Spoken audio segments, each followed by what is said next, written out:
What's up, y'all? It's your boy Hova back at it again. Today, got some really cool stuff to show you.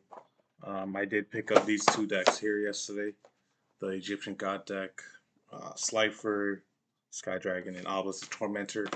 Um, I completely forgot that these structure decks were coming out, but I think it's really good just for casual play. I don't know if you can see here, but there's a Harvey's Feather Duster reprint right here. So if you're still looking for your one copy, that would be really, this would be a good pickup. Um, there's a somewhat mediocre paper playmat they have, and like kind of the combo, um, some of the combo lines you could do, or some other cards you can combine it with. They've again, they don't include the rulebook anymore, so you have to actually download it. Everything's like paperless. But I'm just gonna jump right into this deck here, and they actually changed up their ratios. I mean, it's been for a while now, but there's four super rares and four ultra rares, and then yeah, but I'm not too sure.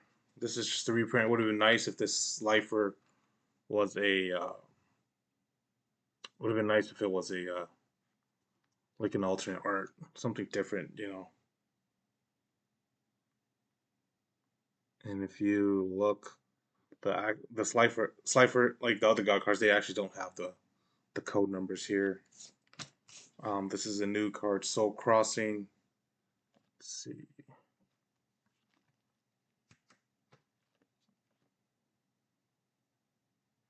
So this one says during the main phase, immediately after this effect resolves, tribute summon one divine beast monster. When you do, you contribute a monster your opponent controls, even though you do not control them. But if you tribute summon this way, apply this effect.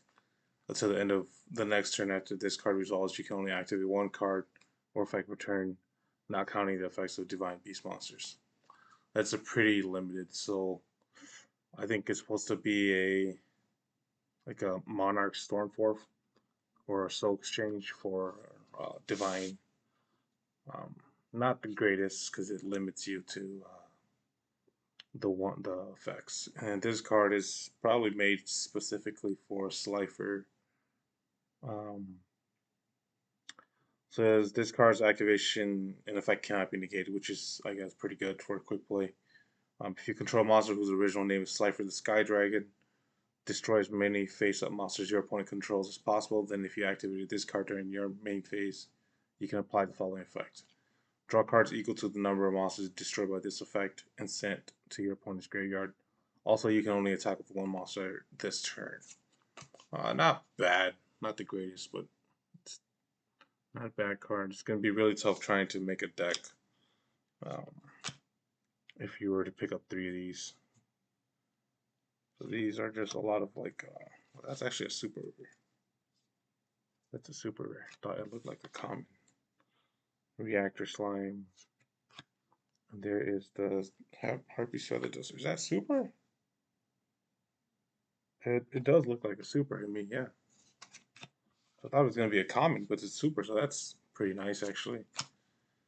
Break of the Magical Warrior, Beast King Barbaros, Nine-Tailed Fox, Phantom Sky Blaster, Card Guard, Caligo Clawcrow, Electromagnetic Turtle, Break of the Dark Magical Warrior, Escape Ghost, Arima, the Wicked Warden. It's a reprint. Well, three of these. It's weird. Is this a new one? Duke Shade, the Sinister Shadow Lord. Unless if it's from the Lair of Darkness. Um, that's some mediocre reprints. But I can't say. I think these structure decks are looking a lot better from previous ones. Just because like the older structure decks were like such a tease. Like you'd get like just the one good card and then that'd be it. So this is all the promotions they're trying to do. I mean they're still wasting a lot of cardboard, a lot of card stock. But that is the Slifer deck. I'm gonna take a look at the Obelisk deck.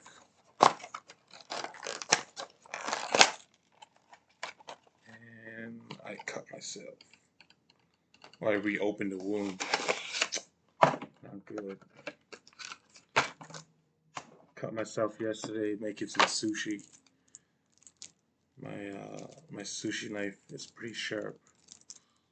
So I cut myself and then I just kind of reopen the wound a little here. But I'm trying not to get blood on these cards. Already got too much sweat on these cards, you know what I'm saying? So Obelisk the Tormentor, Soul Crossing. So this is pretty much the same thing as the other one, but the effect would be different. It says, until the end of the next turn after this card resolves, you can only activate one. Oh, I guess it's the same. Oh no, it's the same card. What am I doing? Soul Crossing is the same, but Fist of Fate is the one that's different. So it has the same clause where you can't negate this card's activation effect. And then if you control a monster whose original name is Obelisk the Tormentor, negate the effects of one effect monster your opponent controls. And if you do, destroy it. And if you do that, for the rest of this turn, the effects of that monster are negated, as well as the activated effects and effects on the field of monsters with the same original name. Then, if you activated this card during your main phase, you can apply this effect. Destroy all spells and trap your opponent controls. So that is a lot. That's a mouthful. There's a lot of like intricate things happening all at once. Like not all at once, but like immediately after one another. So it's going to be a very long effect. Divine Evolution. I don't think this was in the. Nah, so this is. Yeah, this was not in the Slifer ones. Let's see what this one says. So this card's activation effect not be negated. Choose one monster whose you control, whose original type is Divine Beast, or whose original name is the Wicked Avatar, the Wicked Dreadroot, or the Wicked Eraser, except a monster already affected by Divine Evolution, and it gains 1,000 attack and defense. Its effect activations and its activated effects cannot be negated. Also, it gains the following effect. When this card declares an attack, you can make your opponent send one monster they control to the graveyard. I think R&D needs to do a little better with wording. There's just so much there. I don't know if you can see it, but well, you probably can't read it because the camera. But there's just so much. Like I think they need to just simplify.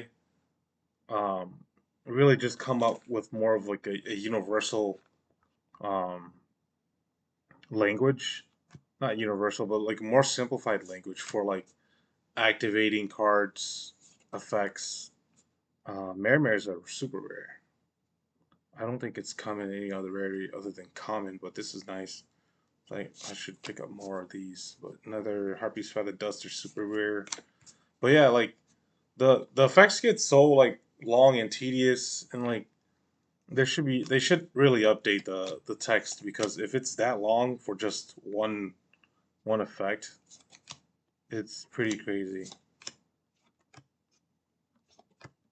See, Photon Saber Tiger. This was, I think, did it come as a super?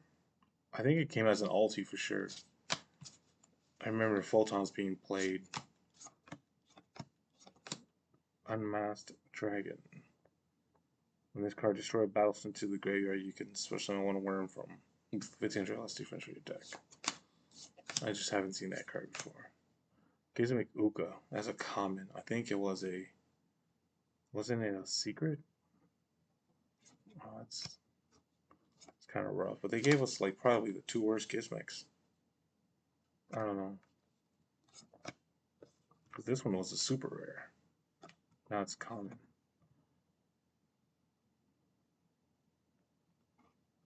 Let's see. Yeah, Brain Control. It's been errated ever since, but pay energy life points and target one face-up monster your opponent controls that can be normal, summoned, or set. Take control of that target until the end phase.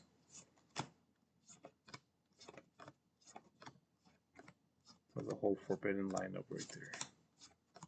And then they only gave us 3 trap cards for this deck, so I don't know how you expect to play this one, but this should be fun. And I think Konami is actually coming up with well, they have like not coming up with it, but they actually have the structure deck event to win a match this weekend, actually today and maybe throughout this whole weekend. But um, last but not least, I did get my mail.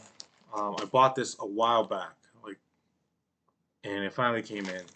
So I had actually wanted to cancel this order, but um, Konami, they really want to take your money. So I was unable to cancel this order, but you know what? I already bought it anyway, so it doesn't matter.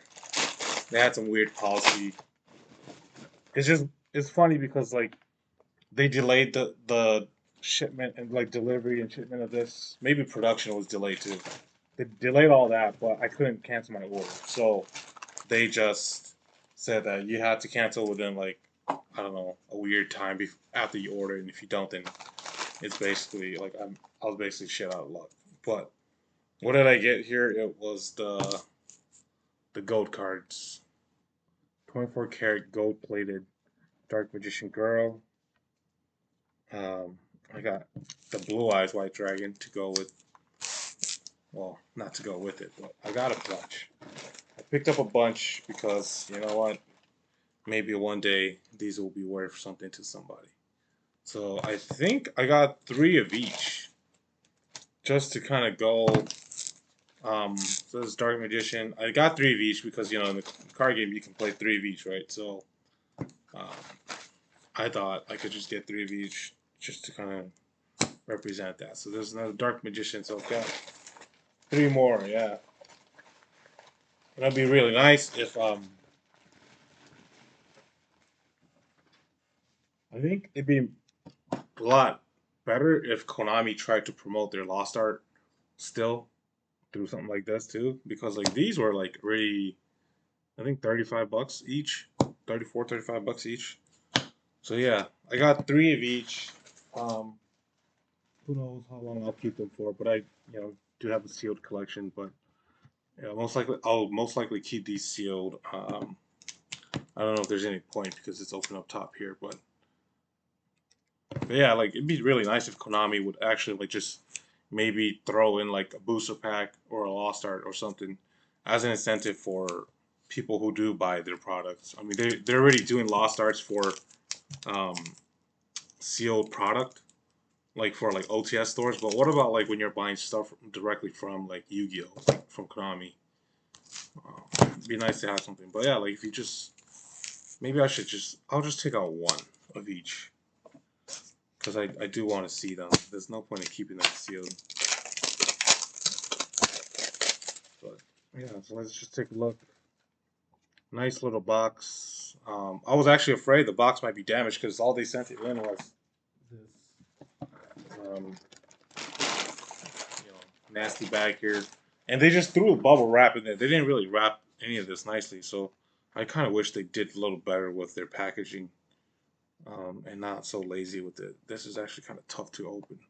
You know, I imagine it would slide like very easy, but it's very sturdy. It looks like that's all there is, just a metal card. And actually, they gave us a little cheap little stand here.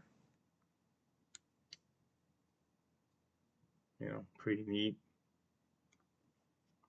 It's actually pretty heavy. But here's the Dark Magician one. I guess I might have to just throw this up on display. But this is pretty nice. It's just weird. Like for me, I saw like a bunch of other ones too. I don't know if they had like copper and silver ones, but they're just coming out with a lot, and they're just coming out with like a lot of them, like different material. This one says it is limited to 5,000 worldwide. 24 karat gold plated, individually numbered, embossed metal cards. Uh, yeah, but they're coming like they. I'm pretty sure they have this, but in a different, like not gold. So it's just really meant for collectors. Um, I don't know if I'll get like any of the other ones. Like I saw like a Karibo one, but I think I got what I wanted for the most part. I'm not gonna get too heavy into collecting these. They're nice for display. So you can see it is individually numbered, but I don't know if I'll open the other Dark Magician, so we'll just keep this probably in the box.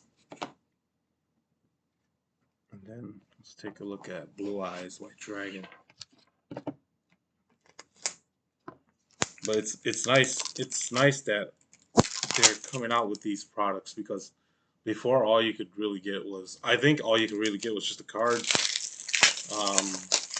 video games, and like a few figures here and there. But like they've actually done like a better job with like merch or the merch in the merchandise, coming out with like pop figures. This one doesn't seem to glow as much as the other one, so maybe it's just the lighting, but it's really nice.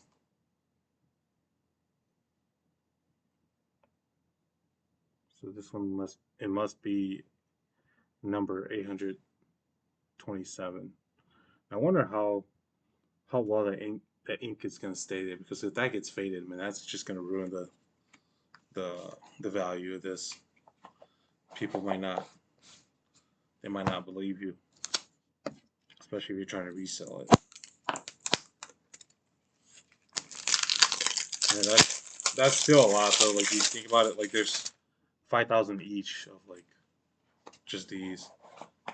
This is Dark Magician Girl, everyone's favorite waifu, apparently. So, I want to know who got the number one. They're probably lucky.